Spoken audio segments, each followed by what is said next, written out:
I wanted to talk a little bit today about the whole Nintendo Switch Online versus Virtual Console discussion, debate, whatever you want to call it. Since the Nintendo Switch Online service launched, there's been a lot of discussion as to whether or not it's worth the price versus the Virtual Console. And I feel like there's two valid sides to this discussion, and I wanted to weigh in a little bit on what my thoughts are. I personally prefer the Virtual Console. Now, if you remember back in the day, and I mean back in the Wii U and Wii time, people were complaining that Nintendo was essentially selling people the same games over and over again. This was a real complaint. You saw it in comment sections, you saw it in different YouTube videos, different commentators were talking about this, saying, why is Nintendo selling people stuff they already own? I think it's a frankly stupid argument, because number one, it's completely optional. But number two, most people trade in their hardware. Very few hold on to their actual hardware and games. They always trade up for the latest and greatest thing. And sometimes people want to go back and play that old stuff. And if you're like me, you hold on to your hardware as long as possible. You avoid selling it at all costs because you value the games that are on there and you get the itch to play them every now and again. Or you just collect. Whatever the reason is. But for a lot of people, they don't consider that. They treat it like a new car, basically. There's a shiny new car out, so I'm going to trade in my games and console and get the other one. I remember the biggest trade-in that I've regretted for most of my life that I did was the SNES to N64. I was not allowed to get the N64 unless I traded up. My parents basically forced me to trade my Super Nintendo that I got secondhand from my aunt up into the N64. And while the N64 was fantastic, I still have it to this day. I still miss the games I had on Super Nintendo. There's some that you'll never see on a Virtual Console or an NSO service. But it's what I had to do at the time. It was the latest and greatest, and I wanted it, and that's kind of how most consumers are. So, getting back to the Virtual Console versus NSO thing, what does Nintendo do for the Switch? Instead of having this Virtual Console that everybody complains about, they make it a optional paid continuous service that's online and tied to basically being online, which I think is terrible. And while I use it, you're seeing me use it in this video for playing Mario Tennis, I would much rather own this game outright on the Switch than have to pay a yearly fee for it. But I'm willing to pay that yearly fee for it and have this a la carte system because it allows me to play stuff that I might not consider buying. I think that is the one silver lining of this. But the thing that's really got to me is after this Direct, where they released a whole bunch of N64 games that are slotted to be released over the next coming months, a lot of people have been saying it's still not worth the price increase that they asked for. And all I can think to myself, this is the part where I disagree with people and go, what do you want? Obviously you want it to be a cheaper service, I get that, but realistically that's not happening. Nintendo's not going to lower the price of the service. They're doing this because they feel it's justified. And a lot of people are like, well, I won't buy it. It's like, okay, but that's not really doing anything. That's not forcing Nintendo's hand in any meaningful way. Plenty of people are going to buy it because they like these games. Nintendo knows that. That's why they gave it a price hike. And that also includes, it's not just being able to play N64 games, but you basically get DLC for free or on loan as long as you're willing to pay, which I still don't like that concept either, but there's definitely stuff there that warrants a pay increase, in my opinion. You know? A lot of people don't like it. I don't like it, but I can't look at it in a fair way and say that there's nothing that's worth that price increase. You know? And the fact that they are continuously adding to it. The only thing that bothers me is that, as we're seeing now with the 3DS and Wii U, Nintendo shuts down services after a long time. And they're not the only ones that do this. Obviously, it's expensive for companies to run multiple online services, which at this point they're doing. They're running three separate services, one for the 3DS, one for the Wii U, and one for the Switch. And the Switch is basically their big money grabber at this point. You know, they're getting pocket change from Wii U Virtual Console and game sales at this point. Even though there are people who bought Wii U's, it wasn't enough. That's why they're re-releasing all the Wii U games, because it just didn't sell. A lot of people say, oh, that's redundant. Why are they charging full price? Can we stop with this, oh, why is Nintendo charging full price for a game that people already own argument? They are adding stuff to these games when they re-release them. It might not be what you feel is justified, but I really hate this concept of they're not allowed to charge full price for something because they already released it once. Never mind the fact that they released it on a console that they took a net loss on making and selling games on. Like, that just... people don't seem to understand that. The Wii U did poorly. And sales of those games didn't do well as a result. So they're giving it a second shot. People say, well, why aren't they releasing these games on a discount? I don't understand that. It's like, because they tend to add stuff to them to justify a full price tag. And you can feel free to disagree with that. I mean, that's fine. I accidentally scraped against my microphone there. Sorry if anybody heard that, but... I mean... Again, I don't fully disagree with the concept of it being somewhat scummy to re-release at full price, but... at the end of the day... they found a way to justify it, and I think it works. Honestly, I do. Especially if you consider the contingent of people, when it comes to Wii U ports specifically, that didn't play those games because they just didn't buy a Wii U. It wasn't worth the money to them. So now they're getting to experience games that we got to experience on the Wii U, or we still have on the Wii U. And my other thing is, again, why are you complaining about something you already have? You say, well, I'm not going to buy it again. Okay, that's fine. First of all, you didn't need to tell the world that you're not going to buy it again. You know? You have it on the Wii U, good for you. A lot of people didn't buy Mario Kart 8 Deluxe despite the fact that it's almost a completely different game now with all the content they added to it.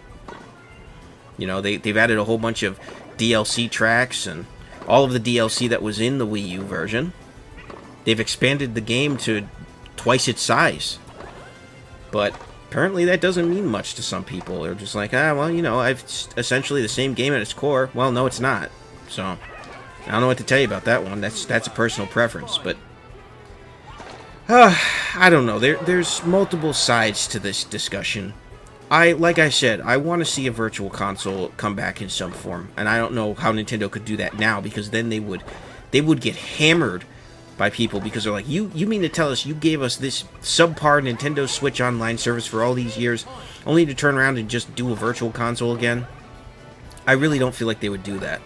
I mean, who knows? They could pull something out of left field and completely do that. I'd be fine with it, because again, I want to own my games on a dedicated console. This pay for service tied to online thing is really, it doesn't jive with me. I use it because, again, like the games, but it's not a long-term solution unless Nintendo is going to carry this through multiple generations, which they very well could, and I hope they do. That it would be the stupidest thing ever to ask people to spend hundreds of dollars over the course of several years for an online service only to cut it and run, because that would be dumb.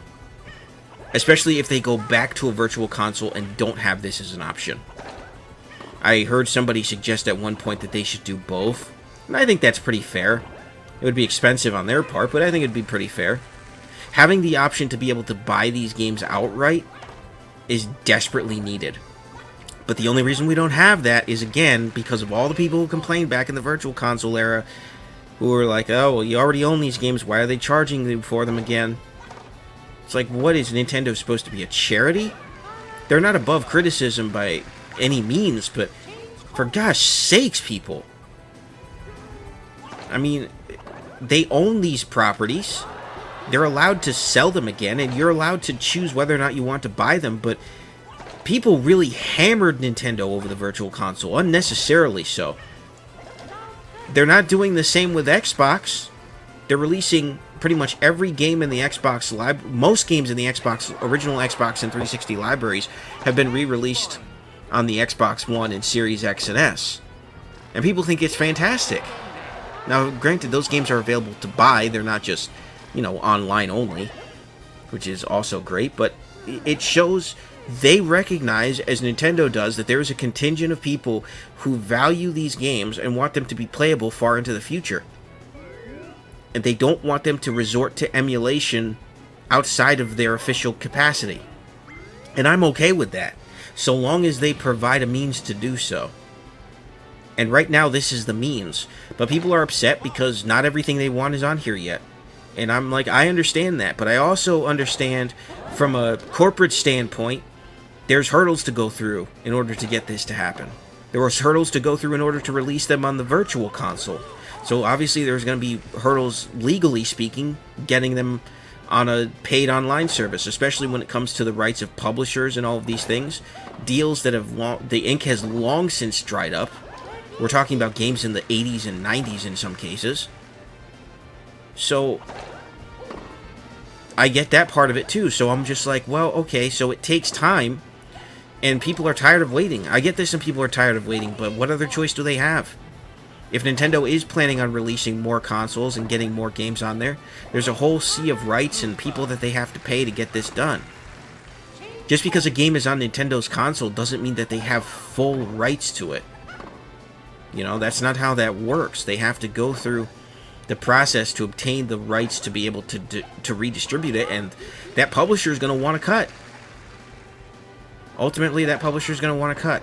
And that might end up costing Nintendo in the long run. So it's an expensive proposition for Nintendo. And I'm not ignorant to that fact, but a lot of people seem to be. People who I feel really should know better. I see this comment a lot from a lot of different content creators and commenters, and I don't understand how people don't understand how this is very tricky monetarily speaking. People are like, oh, Nintendo's got billions of dollars. It's, you know, it's no big deal. I'm like, yeah, but eventually you start losing money when you start licensing out games or licensing out deals to these companies to be able to re-release these games on a paid subscription service, and you start having to pay them licensing fees. I mean, it adds up.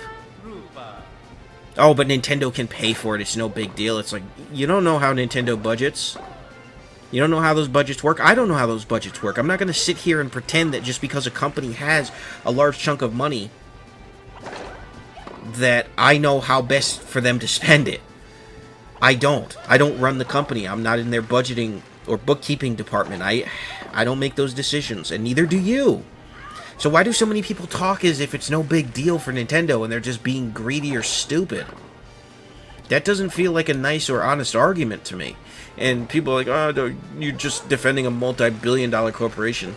Not necessarily. I'm just approaching it from the standpoint that they are. Monetarily speaking, they want to make money. They don't want to lose money. And if something costs them more money than they're making back, then it just makes sense for them to not do as much. Ultimately, I want to see Nintendo Switch Online continue to grow and be worth the price. I don't want to see Nintendo jack up the price even more. I want this $50 a year thing to be a standard flat rate as they continue to add consoles. If they keep increasing the price, then yeah, they're going to have to turn up the heat in terms of how frequently they release games, because that's a lot of money.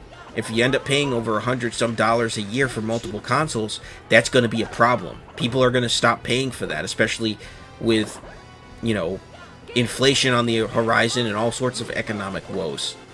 So right now it's a decent deal, especially if they continue to add to it. The N64 games that they've selected are really good, and a lot of these have held up incredibly well, including Mario Tennis, which you see on screen. But I don't know. Ultimately, I wish people wouldn't complain as much on both sides of the coin. I wish people wouldn't complain that Nintendo Switch Online doesn't have enough when they keep adding stuff, or that it's still broken when it's fixed. And I wish that the Virtual Console people didn't spend all those years railing against Nintendo so that we wouldn't get it again, because I want dedicated games on this hardware. And hopefully Nintendo comes up with some sort of solution to satisfy both parties, and I don't know what it's going to be, but hopefully it's something good. Anyways, that's going to do it for me, folks. Let me know what you think in the comments down below, what your thoughts are on this whole discussion. Thank you very much for watching. God bless. Have a good one. Peace.